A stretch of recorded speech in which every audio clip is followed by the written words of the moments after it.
শ্রী গুরু জয়, শ্রী গুরু জয়, শ্রী গুরু জয়। আমি ইভা চক্রবর্তী আপনাদের কাছে আবার এক নতুন গুরু কথা নিয়ে এলাম।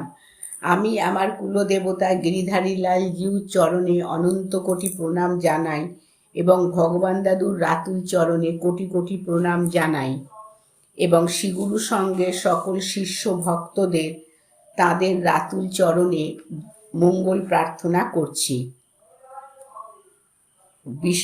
কাশীধামে মানে বিশ্বনাথের মন্দিরে আশুতোষ বাবার বিষবাহন রূপী একটি অর্ধনারীশ্বর বিগ্রহ আছে। তার দক্ষিণ অঙ্গে শিব অব্যয় আর বাম অঙ্গে গৌরী মাতার অব্যয়।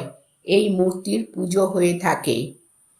বামাঙ্গ শক্তি নিহিতং মানে বামে শক্তির অবস্থান, মঙ্গল ঘটকে সেই শক্তির প্রকট রূপ বলা হয়। এই দৃষ্টান্তের প্রতিপূরক রূপে বর্তমান ঘটনার অবতারণা করছি। বাংলা 1370 সাল। গুরুদেব অবস্থান করছেন রাঁচিতে। রাত্রে ভজন হচ্ছে গুরুগীতা। সেদিন ছিল পয়লা ভাদ্র।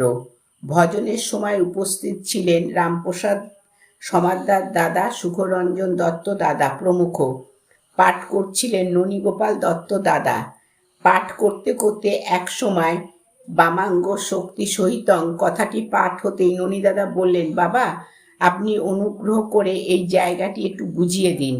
করুণাময় শ্রী গুরুদেব বাম চরণখানি একটু বাড়িয়ে দিয়ে বললেন, বাবারা আমার বাম পায়ে নখ থেকে ওপরে মস্তক পর্যন্ত ভালো করে মনোযোগের সঙ্গে লক্ষ্য করো, তবেই বুঝিতে পারিবে। দেখিবে বাম অঙ্গের সর্বত্র শক্তি চিহ্ন প্রকট রয়েছে।